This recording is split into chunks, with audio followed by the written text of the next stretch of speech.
Hey, what's up? Welcome back to the channel. So I've been thinking a lot about my past experience as a college student, and there's definitely some things that I've learned there, and there's things that I haven't learned at all. In this video, I actually want to share with you some of the things that I've actually learned from college, and I feel like making this video because summer's about to end, and there's like a lot of young adults out there who are planning to go to college, and it might be a good idea for me to give them some sort of insight as to what they can expect when they're in college, just in a sense of like what they would actually learn. I'm not gonna go deep into the college experience, but yeah, those are like some of the people that might be interested in watching this video, and another would be the college students who are currently studying as a college student. So yeah, definitely these are some of the things that I've learned, and I feel like they might be able to relate to, and I hope that this is what they're going to get out of college, not just having to live in a dorm or going to class every day. Not just that, because there are some other deeper things that they can actually learn from college.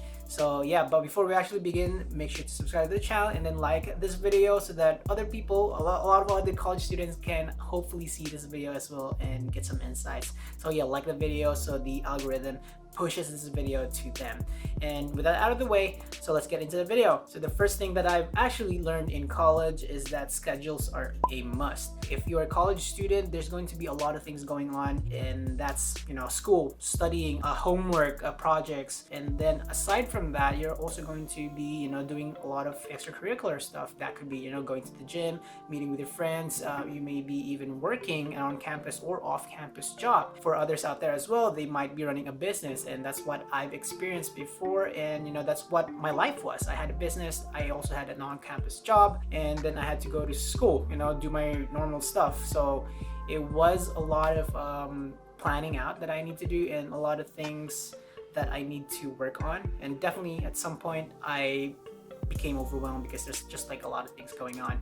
So yeah, with all those scheduling stuff, there's definitely two things that I've learned to not really master, but kind of like be familiar with, and that is time management and optimizing my downtime. Now, to me, those are two different things, because time management is about you allocating a certain block of time within your day to a specific type of thing. Like, for example, that could be going to class from 8 a.m. to 9 a.m. or 9:30 a.m., right? And then after that, your next class would be around 10 a.m. So that's you managing your time well, basically making sure that your activities are put in the specific blocks of time within your schedule so that you're not really confused as to what you should be doing next.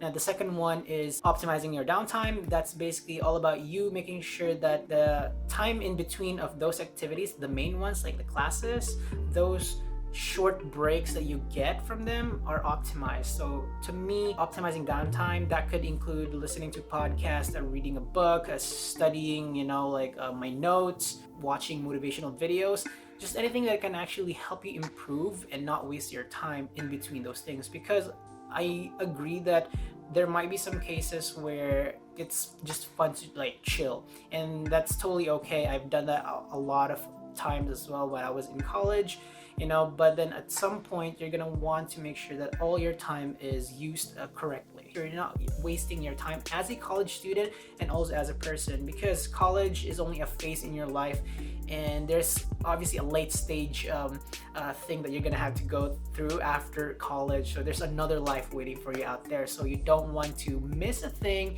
and at the same time you don't want to waste time not thinking about the future. So the second thing I've actually learned in college is having deadlines. Okay, deadlines are a must for anything, any stage of in your life. Okay, it doesn't matter if you're in high school, grade school, or college, or even you have work already. Being an adult, having a deadline is a must, because it basically forces you to do things. So to me, I have a love-hate relationship with deadlines, because first of all, I like it because, like I said earlier, it forces you to do things. But then the second thing that I don't like about it is that it forces me to do things. So it's that type of relationship. I like it, but at the same time I don't. But yeah, I'm just saying that deadlines are very important because they make sure that you are on top of your game. You make sure that you are on top of your studying, your routines, all the things that you need to get done. You have something to do after that, and then after that, and then after that. I think the best example for this one for me is that during my last quarter at UC San Diego, we had a class that only had one paper. That was it. And that was our final paper. We had no exams for that classes. So all we had to do was actually go to the lectures and then write our paper, and that was it. For me, it was a good thing because, okay, I had actually have a lot of time, so I wasn't being really forced, but there was already a deadline. We all know that the final paper would be due at the very end of the quarter. So that was a deadline, but it felt to me that it wasn't pushing me harder because the deadline was very long. So during the first 2 or 3 weeks of that quarter, I was doing good. I knocked down like around 2 or 3 pages. And then after that, since it felt like there was still a long time for me, I stopped actually doing anything for that paper, and then that was it. So like a month before the final paper was due, I scrambled because I had to catch up with research. I had to do all those like deep dive to like researching all the data, and then I had to think about how to write the paper. So it was a bad habit to have. That's not just in one case, and that happened to me like 2 different classes as well. And I feel like a lot of people can relate as well, because papers are just like, they're just hard to actually do. And sure, the deadlines are there, but the fact that this huge amount of work that you need to actually do within a specific amount of time, it's daunting. For me, I kind of finished that paper on time. It was a 20-page paper. I barely finished it though. Like, I think I finished only 18. But luckily the professor was very lenient, so I was able to actually submit it and still pass the class. Bottom line is, deadlines are very important. Make sure that you stick with them so that you can finish one project immediately, and then after that go on to the next and just keep on progressing after that one. So the third one I'd really love to talk about is your relationships. This could be anything, okay? I'm not just talking about having a girlfriend-boyfriend relationship. This can also be your work relationships, your classmates, your professors and your TAs. All those type of relationships that you actually make in college are very important, because at some point in your life you're going to need those people. It might be not right now, it might not be tomorrow, but at least you knew these people, and you've made a connection with them, that they might be able to help you out, and you might be able to help them out in the future as well. And that's what's really important, because college to me is more of like a hub. It's not exactly a place where you just study.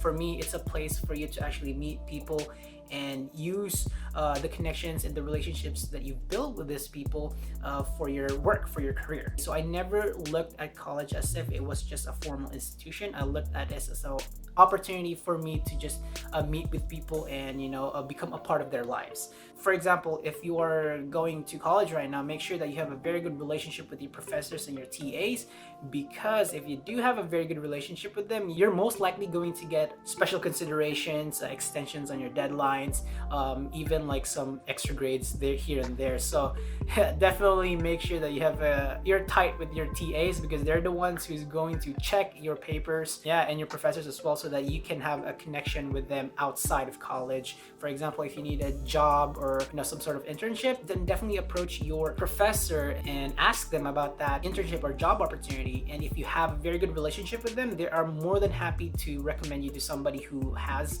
what you are looking for, or maybe they have some sort of project that they're in and they're looking for students like you. Make sure that you have a good relationship with your classmates too, because they're on the same level as you, okay? So if you graduate and maybe one of your classmates have a job already and they might need your help, or they might be looking for somebody with your skills, and if you are friends with that person, then you just gotta hook up. You got hooked up to another opportunity that you might be looking for. To me, it's basically one of those old sayings that they say, like, treat people like you want them to treat you. So if you want other people, like your coworkers, to treat you well, your classmates to treat you well, your TAs, your professors to treat you well, treat them well first, so that they have more reason to actually treat you better. Learning that in college was such a good lesson for me, because it made me realize, now that I've graduated, that if I did not make those relationships back then in college, then I wouldn't be where I am right now. I wouldn't be able to learn different things from different people or connect with friends of my classmates if I didn't have any of the relationships with them. So yeah, keeping track of your relationships and make sure that they are good relationships to have. The fourth one I'd like to share with you is the business, study, and work-life balance. Now, I feel like that's a lot, and it feels a little bit different and kind of difficult to say balanced, because that's a lot of things to juggle. If you're the type of person who has a lot of things on their plate, then you have to know how to keep your priorities straight. So obviously you have classes, make sure that you pay full attention to them too. If you have a girlfriend or a boyfriend, then you definitely have to pay attention to them as well. If you have work responsibilities, then pay your full attention to them, okay? And then if you have a business, just like I did, then make sure that you have attention to that as well. I feel like if you have all these things in your plate, you gotta know how to compartmentalize and try not to mix everything together all at the same time, because if you try to mix them every day, it becomes really confusing. But if you try to mix them one at a time, that's totally fine, because you're trying to learn how to play things by ear. So I guess one of the best examples that I can give you is with when I mixed business and my study life. Since I was studying international business, it was easy for me to actually integrate them together, because they fed off each other. So whatever I learned in my classes, I could definitely just implement them on my business.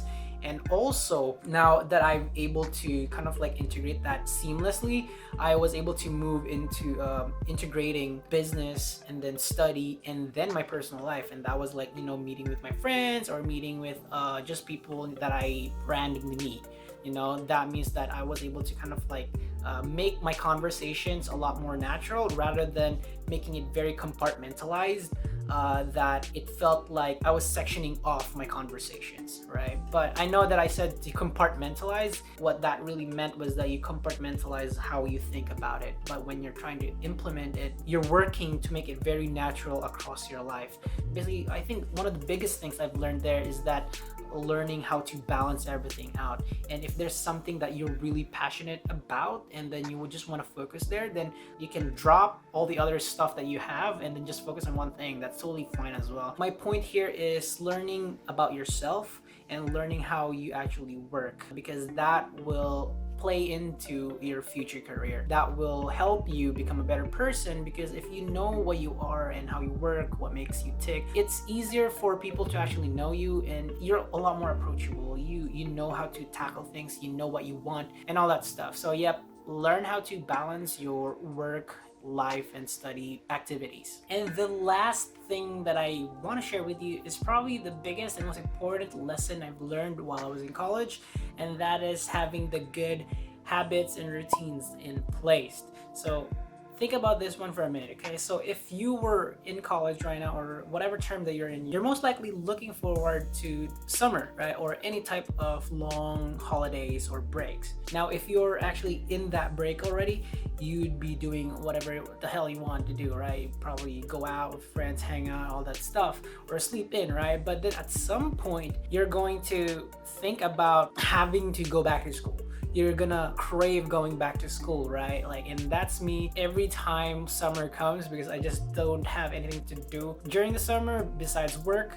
So I would just look forward to getting back to school again. And I've talked about this with some of my friends as well, and they feel the same thing. If you really think about it, it basically stems from us having set routines and habits when we're actually in school. School has a process that actually makes us study and kind of go into this, system, right? That's why everything that we do in school kind of transform us in a different way. We know how to do things in a process, and that's literally how habits and routines are formed.